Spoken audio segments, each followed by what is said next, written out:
Welcome to the Rugby Obsession Deep Dive. Great to be here. Today, we're really diving headfirst into one of rugby's, well, most electric rivalries. We want to give you the shortcut to being properly clued up on the upcoming Rugby Championship clashes between the All Blacks and the Springboks. Yeah, we've gone through a lot of recent expert takes, Michael Cheika's thoughts, for instance, and some really passionate fan comments, too. Pulled out the key stuff for you. Absolutely. Get ready, because one very seasoned expert, Cheika, actually, calls this moment a potential gravitational shift in rugby. It sounds big, right? It sort of hints at this fundamental change in the power balance. It really does. So what does that actually mean for these two giants? We're going to unpack it. We've got some surprising facts, maybe a little bit of humor along the way. Hopefully just enough. And look, if this grabs you, if you're into this kind of deep dive, make sure you subscribe to Rugby Obsession. You won't miss any of our explorations into the rugby world. Definitely. And this clash, All Blacks versus Springboks, it's always a massive moment, isn't it? These two nations have shaped so much of modern rugby. They really have. And Michael Cheika, the veteran coach we mentioned, he's put a label on these upcoming games. He calls them pivotal for the All Blacks. Pivotal, that's a strong word. It is. It immediately ramps up the stakes beyond just, a couple regular test matches. Yeah, pivotal feels almost like an understatement looking at the last year or so, doesn't it? Okay, let's get into that because, well, the Springboks have definitely had the upper hand recently. Undeniably. They've put together this pretty impressive 4-game winning streak against the All Blacks, and this isn't just any run. No, it started with that really intense World Cup warm-up at Twickenham back in 2023. Right, the big one. Then straight into the World Cup final itself, where they won again, obviously. And then it includes last year's 2 Rugby Championship tests as well. That's sustained pressure. It is, and historically, that carries huge weight. Because of those results last year, the All Blacks actually gave up the Freedom Cup. First time since 2010. Since 2010, yeah. And the Freedom Cup, for anyone maybe not familiar, it's not just silverware. It really symbolizes who's on top in this specific head-to-head.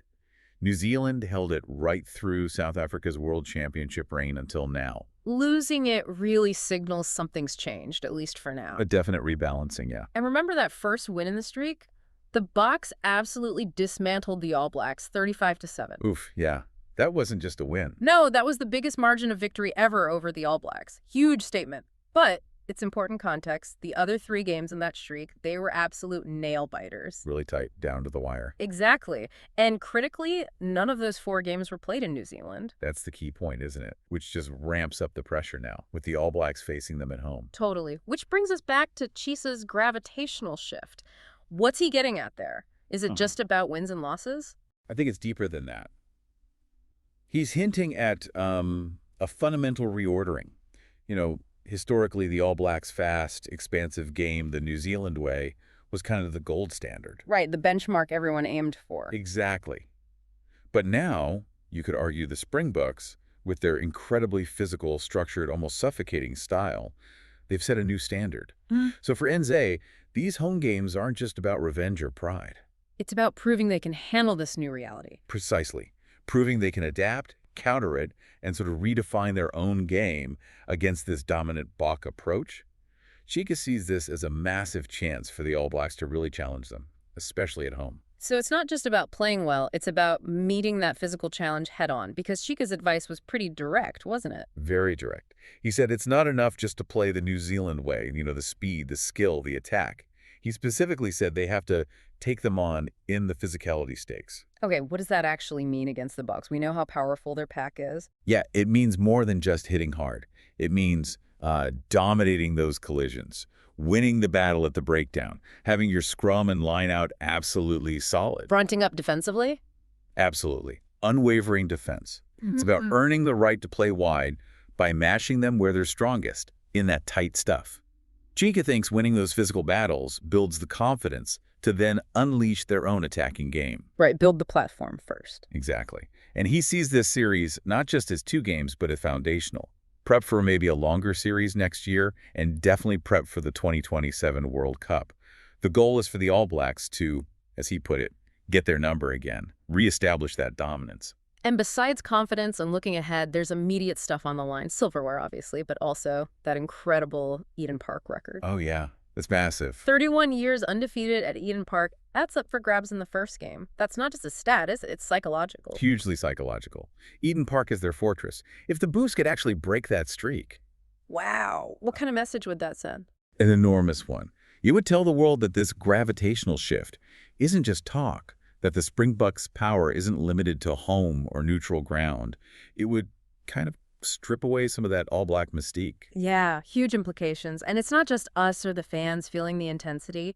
Cheika himself, even just watching as a fan for a bit between jobs, called this series immense. He gets it. He's been in the thick of it. Totally.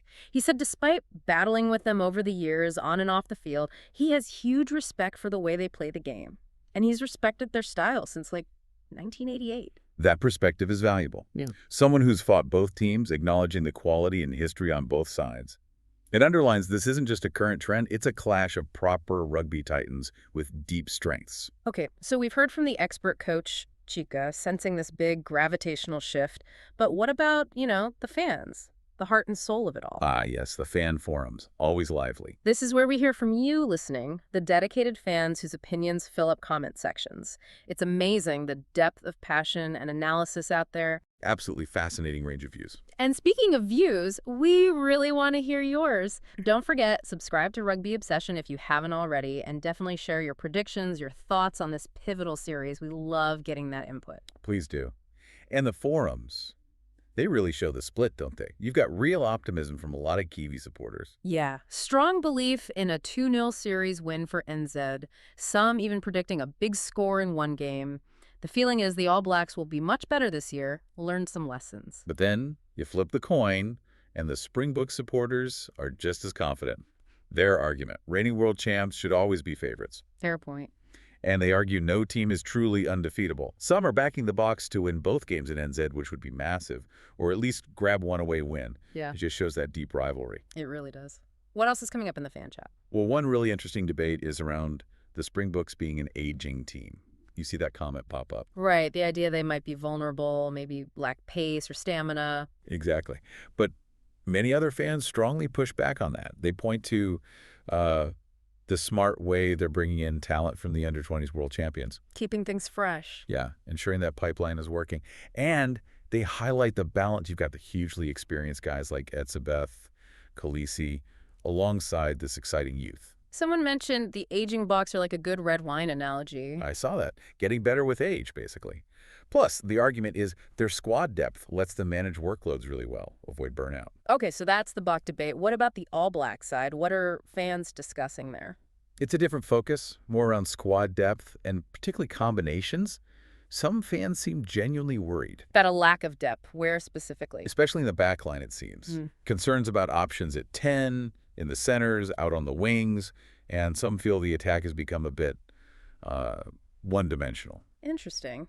But not everyone agrees. Not at all. You get the complete opposite view, too. Yeah. Other fans will point to the All Blacks' world-class forward pack depth, saying they're stacked there. Plenty of talent in the engine room. Right. And multiple top-level halfbacks.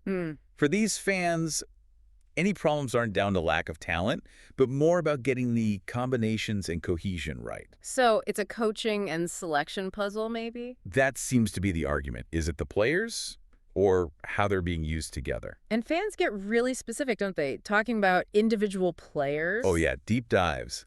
There's always the Rieko Ioane debate.